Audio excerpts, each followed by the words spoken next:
Hello and welcome back, guys, to race number 2 of 20. And boy, after that amazing Daytona 500, boy, we've had some good 500s, and that was one of them, man. And boy, the pole sitter for the Daytona 500 is the pole sitter for Savannah, Greg Brown. Back-to-back poles. Greg Brown and the 9 car will still be on the pole, but for the 500, he had to pull in before he could even start the race. So I guess this race will be a chance to get redemption after, you know, nearly not even being able to start on the pole, literally. But this is technically his second pole. Jackson Williams in the 17 is going to start on his outside, and the 17 car right there in second place. And then in row number 2, you got 2 Joe Gibbs Racing teammates of John Dillon, the defending, Eric Burton, the defending champion, and then you got John Dillon on his outside. Dillon in the 18 technically could have had the race won if it was old standards by no green-white checkers. But John Dillon had to have a green-white checkered and lost the 500 due to that, and he'll have to start 4th here today. But let's get this race started here at Savannah for us 40 laps here at Savannah. Let's get you down to the starting lineup.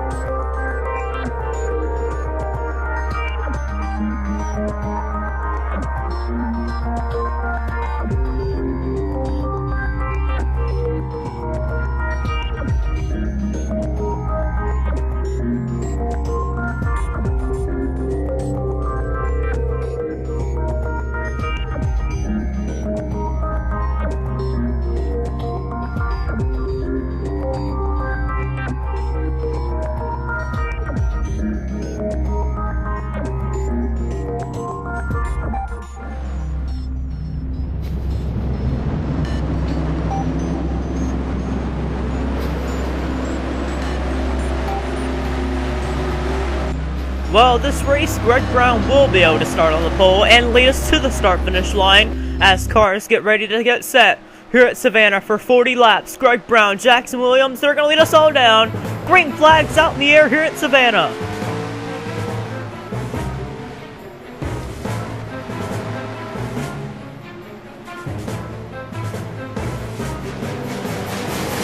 Oh no, we're wrecking to the back there. Jackson Williams takes out to the lead. But I think we may have a caution flag. I don't know. No, we don't. Chris Washer went around on the back straightaway there in turns number 2. And we have more wrecking there. Daniel Day is involved. Luke Martin's pulling into the pits. Richard Johnson's got damage there. But the pace car is not coming out for any of that. And the leader is Jackson Williams in the 17 car. Jackson, as pace car is still not coming out. Look at the damage on Chris Washer's number 99 Ford Taurus, as he's not going to get a good finish here. But Jackson Williams and the 17 car is basically running his own line there. Jackson, he's been known to do real good here at Savannah, especially since his debut back in season 8 here. Especially driving for the 3 car back then. Yeah, I'm not quite surprised. I'm not quite surprised that Jackson Williams is running up front here. But Greg Brown in the 9 car is going to try and close on him there. Greg Brown in the 9 car, he only has 1 win in the MFNSRA SCS. Oh no, John Gelligan in the 14.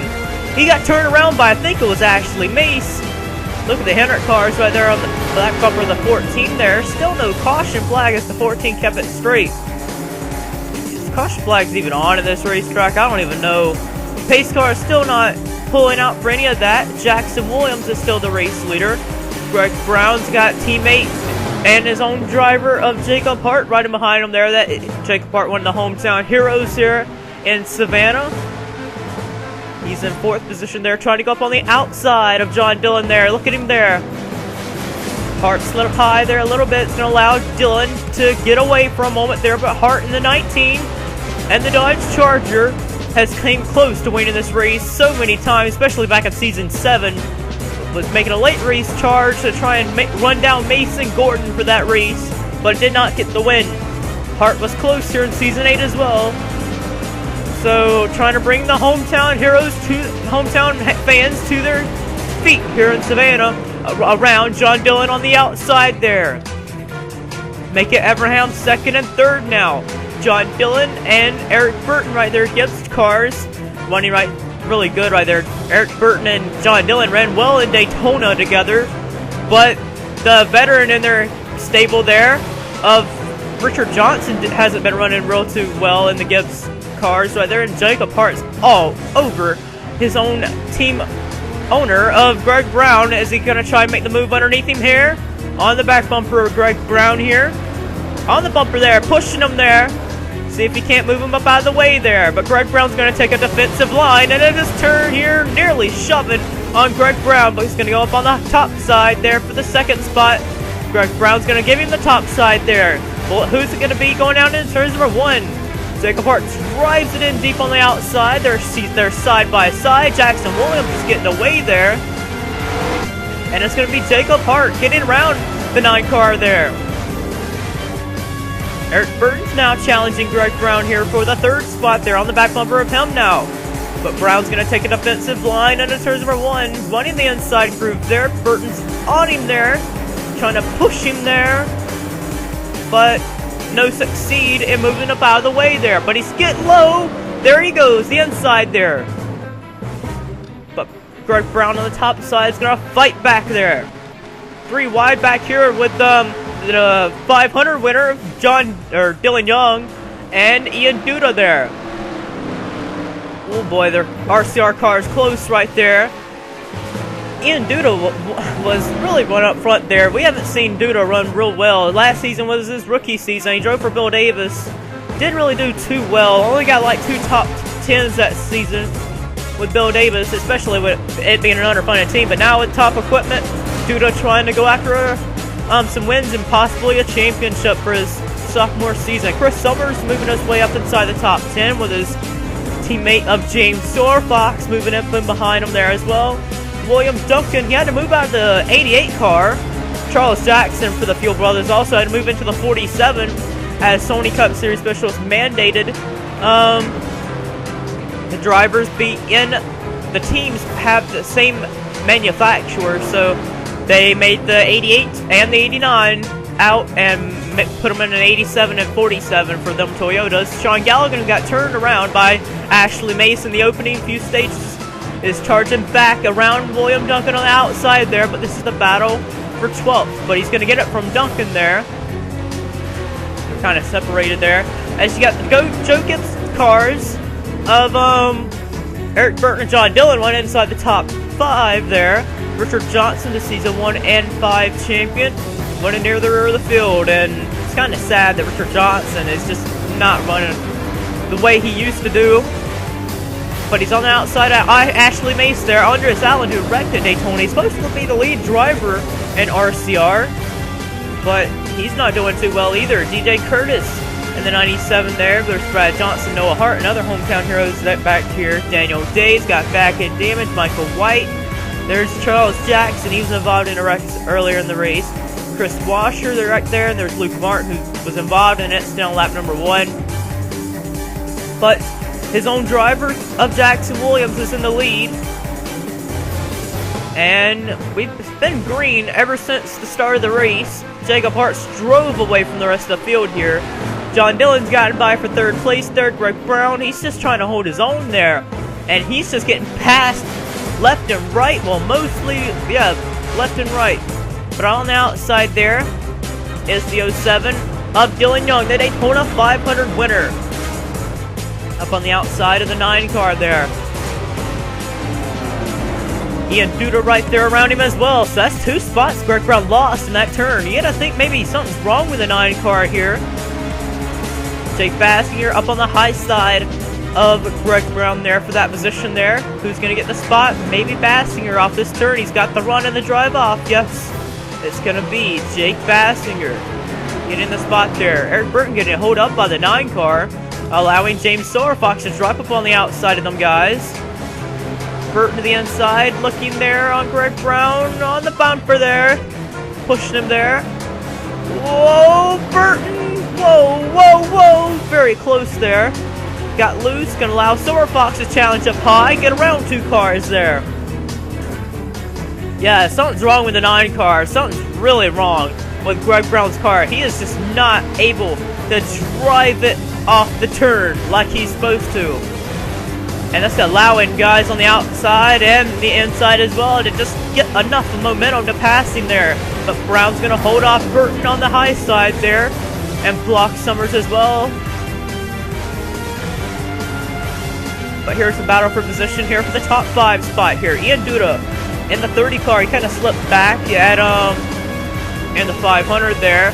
He could have had a shot to win the race, but kind of drifted back there. But Duda running a strong top 5, but Bassinger wants to make that a no-no, and he wants to get inside the top 5 for the Fuel Brothers Racing team.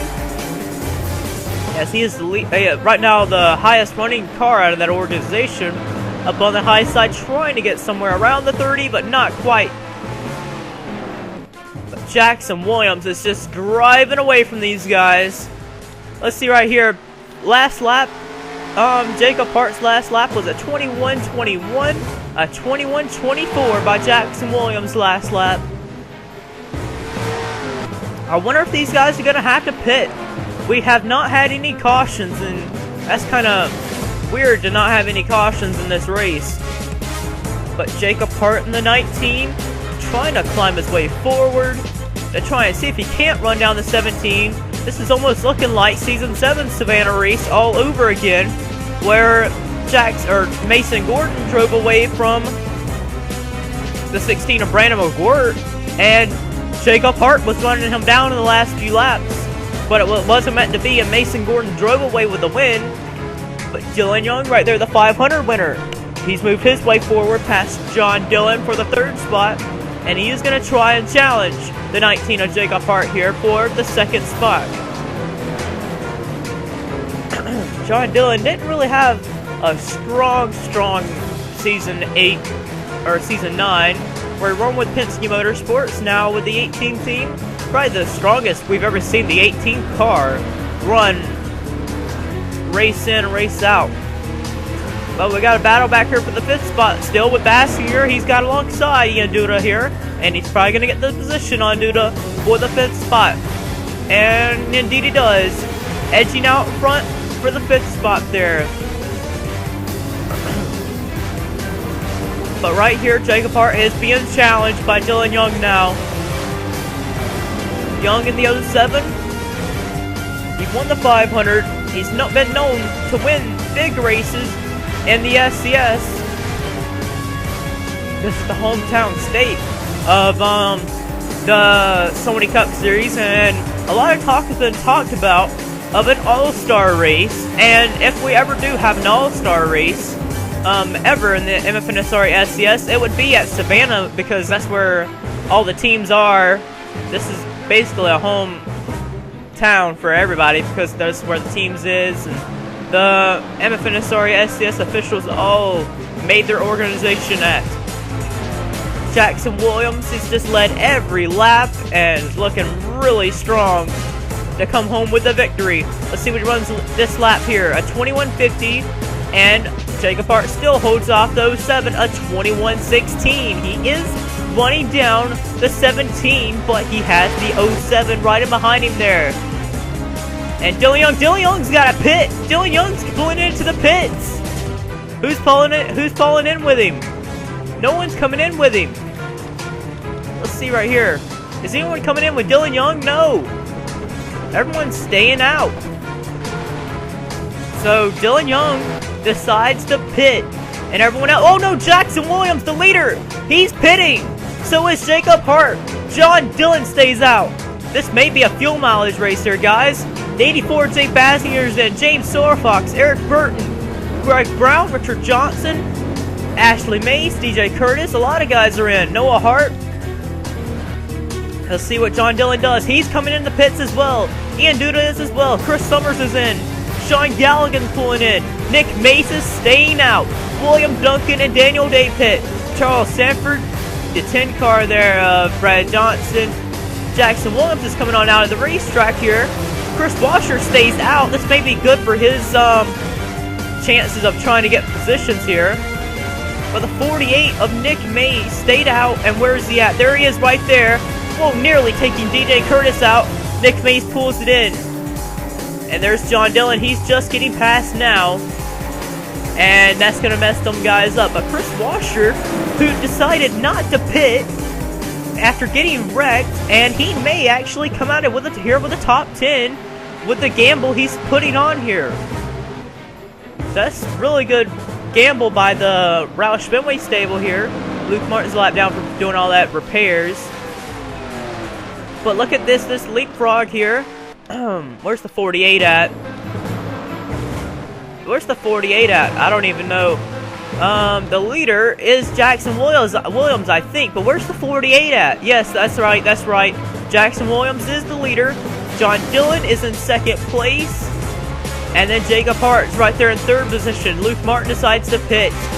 Dylan Young lost a ton of ground in that stance of pit stops there. Dylan Young drops to fourth. Ian Duda into fifth. Charles Jackson lost a lot of ground too. He's in last place. But Jackson Williams has a lap and a half to go, and he'll be the winner here in Savannah. John Dillon has really been there, but Jacob Hart as well is all these other guys just not have been as strong. And Chris Washer's gamble is not going to pay off. He has to pit, but his teammate of Jackson Williams made a gamble to. Not really a gamble. Jackson Williams has been dominant all day, and off turns number 4, Jackson Williams is going to win his first MFNSRA SCS victory. It comes out at Savannah. Jackson Williams wins here at Savannah.